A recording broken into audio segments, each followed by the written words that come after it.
Nabasa yung cellphone ko at ayan ang nangyari. Ayan, unti-unti na ako natatakpan.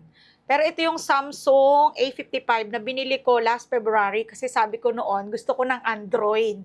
Kasi nga, ang cellphone ko, dalawang iPhone, isang etong Pro Max saka yung XR. Ngayon sabi ko gusto ko ng Android, no? Actually, pang-scan ko to ng pang-scan ko to ng Ebalbi. I mean, ginagamit ko to sa Ebalbi pang-scan ng test questionnaire. Tapos ano pa ba gamit ko dito? Actually, yung nandito yung SIM card ko na na Sun Cellular, no? Pagka may tumatawag sa Shopee pang alarm. Honestly, hindi ko siya ginagamit gaano. Kaya wala naman siyang gaanong files kasi hindi siya magandang ipang video. Akala ko nga maganda siyang ipang video kasi mataas yung megapixel ng front cam pero hindi siya maganda. So ang ending, nandito pa rin ako sa iPhone at medyo nadismaya nga ako, ganito nangyari dyan. Nilaro ng anak ko, parang hinulog niya sa timba. Pero hindi siya basang-basa as in yung lubog na lubog. Yeah, parang dito lang sa banda na to siya nabasa kasi tinaktak ko pang ganyan. May lumalabas dito sa banda na to na baba.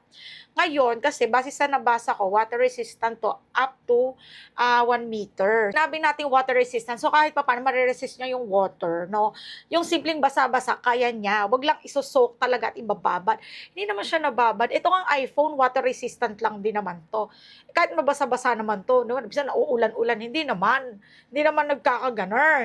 And imagine yung isang cellphone ng anak ko, siguro nabili ko yon mga 2 to 3 years ago pa. Matagal na.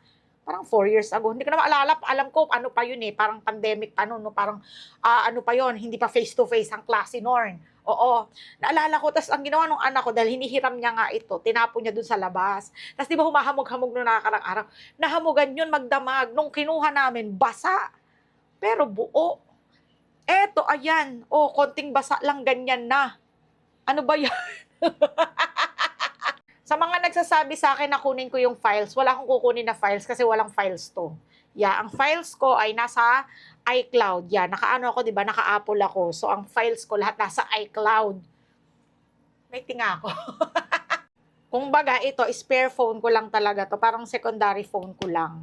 Na hindi ko nga ganong nagagamit, na ipapamana ko sana sa asawa ko o sa anak ko na mukhang hindi namamanahin kasi ayan na.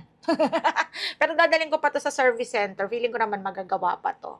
Palit LCD lang 'yan, oo. Tsaka hindi naman gano'n kamahal ang LCD ng ganito. O ayan, alam niyo na kuwento, 'di ba? 'Yun lang.